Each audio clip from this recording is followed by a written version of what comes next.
é nega do cabelo louro, ela é branca do cabelo black. Se ela é índia, ela pode usar dread, que o cabelo é dela e ninguém se mete.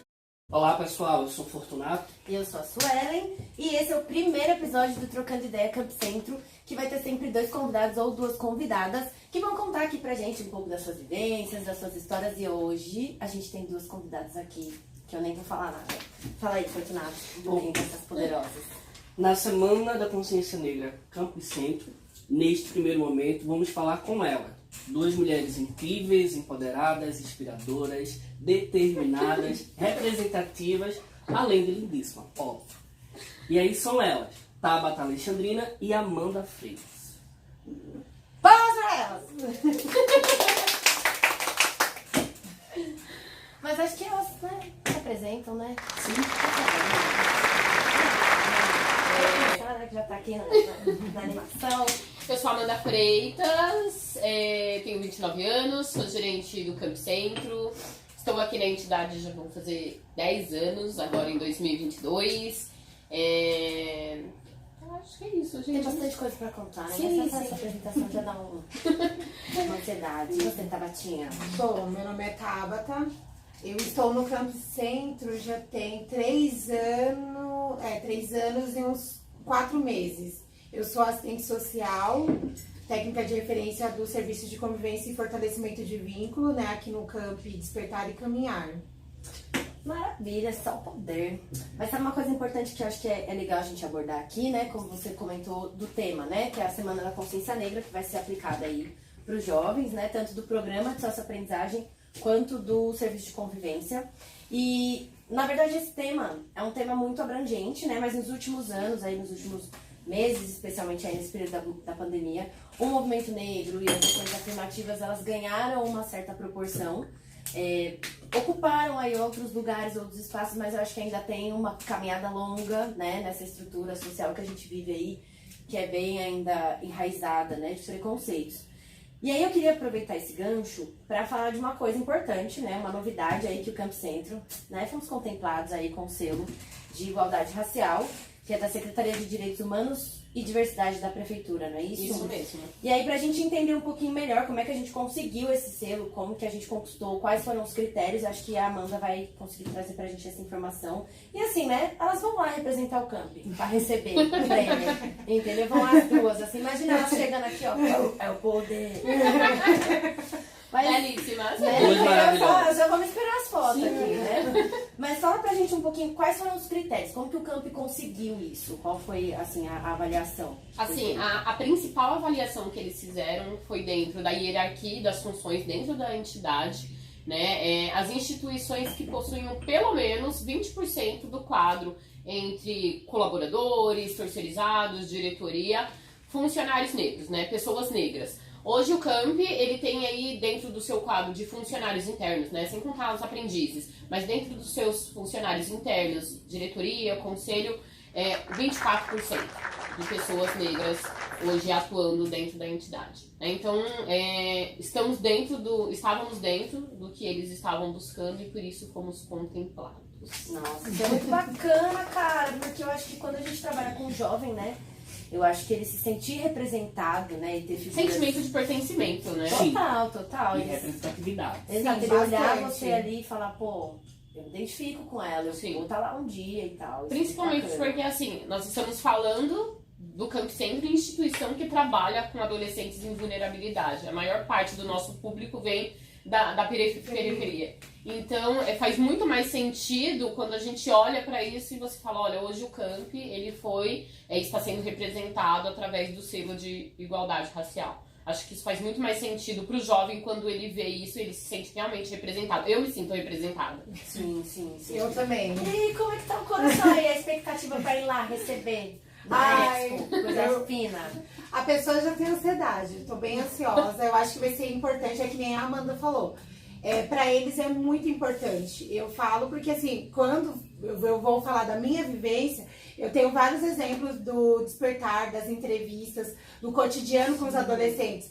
E já pegando um adendo, né, sobre isso, é muito importante, porque eu me lembro de um momento que foi bem marcante pra mim. Ainda estava no momento de estágio aqui no Camp. quando uma mãe entrou pra fazer a entrevista social e a gente ainda tava naquele momento lá na sala de reunião e aí a mãe entrou com a adolescente. E ela veio, tava com sorriso de orelha a orelha. E eu falei, meu Deus, por que ela tá tão feliz? Eu falei, será que é porque ela está aqui, a filha vai entrar pro campo? Enfim. E aí ela olhou assim pra mim e ela falou, eu tô muito feliz de estar falando com você. Eu falei assim, eu também estou. Daquele jeito. É que no primeiro momento a gente não sente qual é o impacto, né? E eu não senti realmente. Aí ela falou, eu tô muito feliz de falar com você. E eu falei assim, eu também. Por quê? Eu também. Tô feliz. Aí ela falou assim, porque você vai representar muito o que eu falo sempre pra minha filha todos os dias. Naquele momento eu fiquei parecendo que eu tinha uma bola dentro da garganta. E eu não conseguia nem falar, eu dei uma travada. E os meus olhos começaram, porque eu sou muito emotiva. E o meu olho quis começar a encher de lágrimas. Eu falei, não, tem que segurar. E aí ela falou, porque eu sempre falo pra minha filha que se ela correr atrás, estudar e ela se esforçar, ela não vai precisar, não que você varrer ou limpar, ou se você trabalhar numa loja ou no mercado, seja um trabalho inferior tanto quanto os outros. Não, todos os trabalhos são importantes.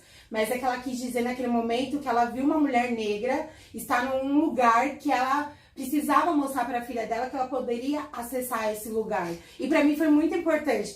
Tanto que isso nossa, naquele momento eu fiquei assim, eu não sabia se eu tava alegre, se eu queria chorar, mas eu fiquei muito feliz. Então, tá aqui e receber esse selo e a Amanda como gerente da entidade é muito forte, é muito representativo para essas meninas. Sim. Porque a gente falar é uma coisa, mas elas olharem, vivenciar esse momento é muito importante. Eu como mãe também, ver as minhas filhas, é mostrar isso para elas, que elas podem sim adentrar certos lugares, estar em certos lugares, estarem em posições que são tiradas nossas, que foram tiradas. Então, pra mim, é muito importante. Então, eu sempre tenho esse exemplo. E ela foi jovem aprendiz, e eu vejo ela, e eu sempre quando ela me vê, a gente se fala pelo WhatsApp, e ela sempre tá super feliz. E ela fala assim, eu sempre tô radiante. Porque eu nunca esqueci do primeiro momento que eu tive no camp, quando a minha mãe falou e eu olhei pra você, que pra mim foi muito importante. Que coisa louca, né? Tipo, a mãe entender. Talvez a menina nunca fosse olhar por esse ângulo. Sim. Né? E a mãe entendeu o quanto essa figura, né? A sua figura ia ser importante na trajetória da filha dela, né? Porque ela talvez não teve essa referência, né? Isso E a gente tá muito no automático, né? Assim, a Tabata falando, você percebe.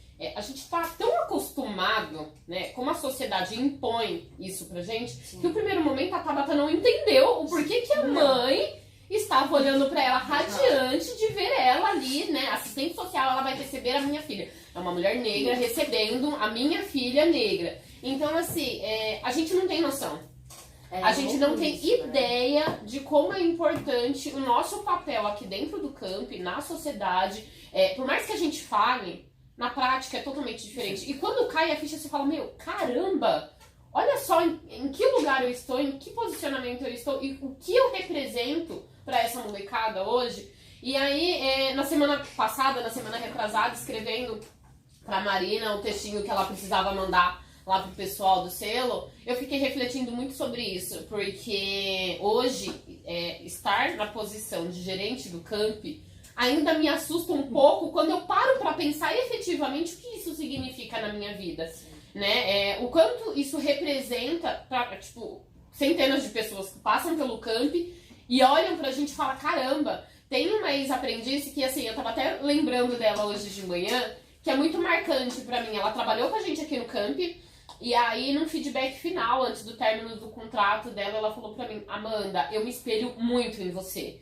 Eu quero muito ser igual você. E por mais que a gente não tivesse um vínculo muito grande, isso ficou marcado pra mim, porque ela falou assim, poxa, você tá aqui, na época eu era coordenadora ainda, ela falou assim, você é coordenadora, você tem um filho, você estudou, e quando eu fiquei grávida, eu achei que eu não ia conseguir fazer nada disso, e vendo você fazendo tudo isso, dando conta de tudo isso, e o jeito com que você lida com tudo isso, eu quero ser igual. É inspirador, né? E a gente não percebe que, assim, a gente tá, é o que eu falei, a gente tá tão automático ali no dia a dia, a gente levanta, sai pra trabalhar, trabalha o dia inteiro, volta pra casa, e a gente não percebe as pessoas que estão nos olhando.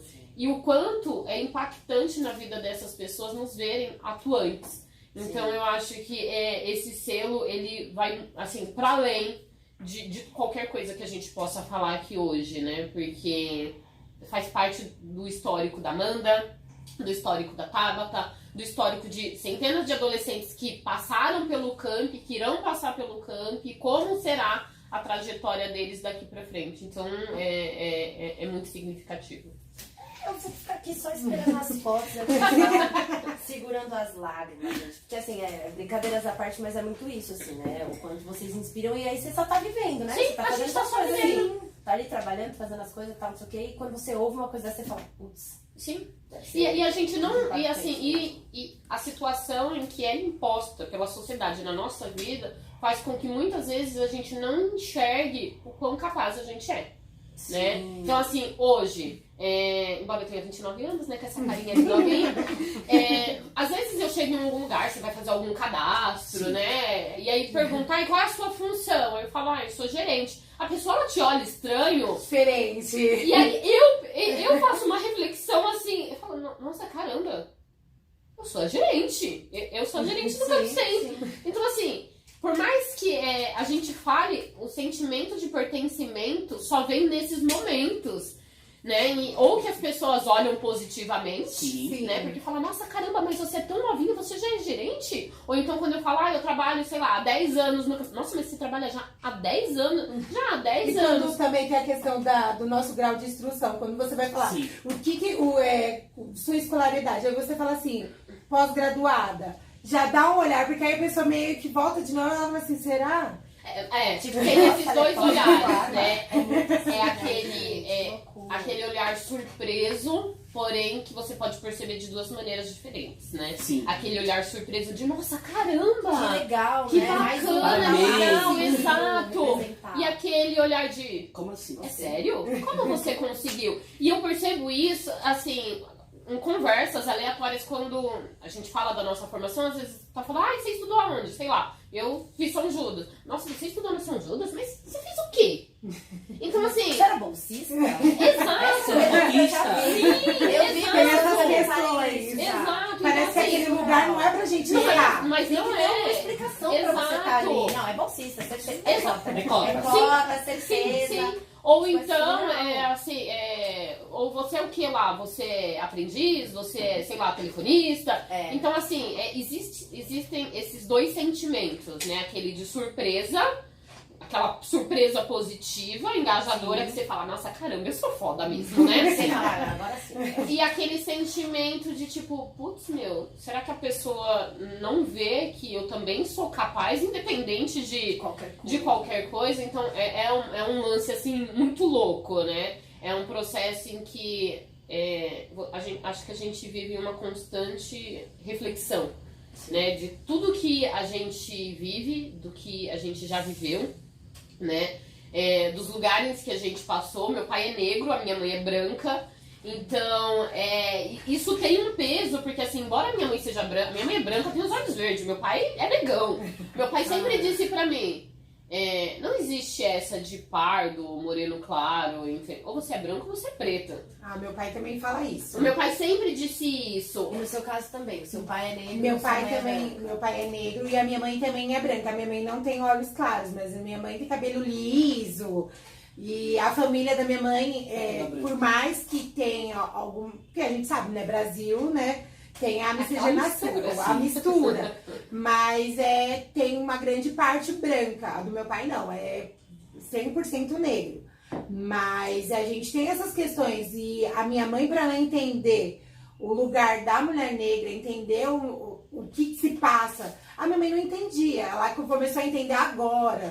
Porque eu venho ensinando ela, veio mostrando para ela as dificuldades. Porque ela não entendia. O meu pai que sempre passou toda a lição, tanto que foi ele também que falava. Meu pai também fala isso. Não existe pardo, não existe pele clara ou escura. Você é negra ou preta e é isso, e ponto final. Não existe isso meio termo. Ou você é ou você não é. Você é negra e acabou. A minha mãe ela já não entende. Ela não entende e ela também não gosta de palpitar sobre isso. Mas o meu eu também aprendi muito com o meu pai, tanto Sim. que ele é a minha referência. No meu caso também. Mas você vê como que essa questão do racismo, do preconceito, ele vem já de dentro de casa. Total, né? é enraizado, Sim, na eu sociedade. lembro quando a minha mãe ela falava, vai, vamos dar um jeito de alisar esse cabelo, porque é muito difícil de arrumar seu cabelo pra ir pra escola todo dia de manhã. Oh. E aí, tipo, aí você entra naquela, né? Tipo, eu Sim, preciso sim. alisar o meu cabelo, porque o meu cabelo é um cabelo difícil de lidar, de domar, né? E a gente tá falando do quê? Não tem muitos anos em que existem cremes e coisas que valorizam o cabelo crespo, o cabelo afro, o cabelo cacheado, Sim. da forma que a gente fizer. Não tinha Mas- alternativa. Não assim, tinha né? alternativa. A Não alternativa era Não tinha. você ter o cabelo O liso. mercado era só voltado pra isso. Se você pensar até em questão mercadológica, Sim. né? Não se via esse potencial, porque é um cabelo difícil, Exato. é um cabelo indomável. Então, tipo, Exatamente vamos isso. alisar, que E é mais fácil, isso na né? minha casa partiu da minha mãe, né? Vamos dar um jeito de arrumar esse cabelo, porque é muito difícil ter que ficar arrumando ele todo dia de manhã, E né? ela, como não tem essa referência da vivência dela, de ter tido uma mãe, por exemplo, que era também, se a sua mãe, no caso da sua mãe, se ela fosse negra, que arrumou o cabelo dela. Ela não teve essa vivência, né? Então foi o primeiro contato que ela teve com isso, ela só reproduziu. Não, e Tinha mais imagina, na fácil. minha casa, é assim, meu pai era o único homem até eu ter o meu filho. Então eram 3 mulheres, a minha mãe e o meu pai, e foi a mesma coisa pras 3. E aí a gente pode dar o exemplo do cabelo, a gente dá o exemplo de você estudar, porque a minha mãe sempre foi como, você precisa estudar. Se você não estudar, o que você vai ser na vida? E ela dava muito, a minha mãe era costureira, e ela dava muita referência de, você quer fazer o quê? Você quer depois acabar costurando igual a sua mãe? E aí você fica, meu, que louco, olha assim, ela mesmo, né, pega a profissão dela e coloca lá embaixo, mas era dessa forma, você precisa estudar, você precisa esforçar pra você ser alguém na vida, porque a gente sabe que assim, é claro, já é muito mais difícil pra nós que somos mulheres, Sim. né? E aí a partir do momento em que você se vê como uma mulher negra na sociedade, aí o negócio já fica muito mais complicado, e aí eu dou um passo pra lá, né? Aí você se vê como uma mulher negra, mãe solo, numa sociedade extremamente machista, Nossa. né? Onde a gente tenta todos os dias desconstruir a estrutura de gênero dentro do ambiente profissional, onde eu sou mulher, então eu tenho menos chances de um homem de alcançar uma posição de liderança. Então, assim, é uma pressão psicológica que a gente O sofre tempo todo, né? o tempo tempo todo, inteiro, a Todo. vida inteira, né? E assim, hoje eu penso que tudo que eu aprendi nessa trajetória vai servir para eu poder colher, para eu plantar a sementinha no meu filho, né? Meu filho é branco, o pai dele é branco, e eu lembro, agora um pouco antes da gente conversar, eu fiquei lembrando, caramba, né? Você vê como que é esse lance. O pai do meu filho é branco. Quando eu fui conhecer a família dele, tava todo mundo preocupado achando que o Fernando ia ser preto. Nossa. Ai, que loucura. Quando eu cheguei lá, a mãe dele falou pra mim, nossa, mas o Rodrigo falou pra mim que você era preta. Eu pensei que o menino ia nascer preto. Mas você não é preta, você é morena clarinha, né? Sempre querem dar esse meio Tipo assim, não, você nem é preta, você vai com positivo, não, e assim, não, Você é clarinha. E é aquela coisa que assim, mas você é morena clara, então você tem um mérito maior do que de repente a outra pessoa. Isso é muito forte, né? E aí, assim, eu tento trazer todos os dias isso pro meu filho de uma maneira contrária, para que ele seja um homem diferente na sociedade em que a gente vive, sim. né? Por ser homem, por ser branco, né? Por todas as dificuldades que a gente encontra. A gente já até conversou em outros momentos sobre isso, mas foi muito impactante quando meu filho tinha uns 3 aninhos, quando ele perguntou pra mim, mãe, por que você e o vovô é marrom e eu sou branco? Olha essa definição. E aí, o que você fala no momento, assim? Para uma criança de 3 anos. Uma criança de 3 anos. Assim, é muito difícil. E não tem como eu dizer pra você que naquele momento eu tive uma resposta. É uma construção. Todos os dias, né? Não tem uma resposta certa no momento certo. É uma coisa que você constrói com ele todos os dias. E é assim, é o que eu tento fazer. Acho que todos os dias eu vou continuar tentando trazer. Verdade, igualdade e respeito pro seu filho branco, pro seu filho preto.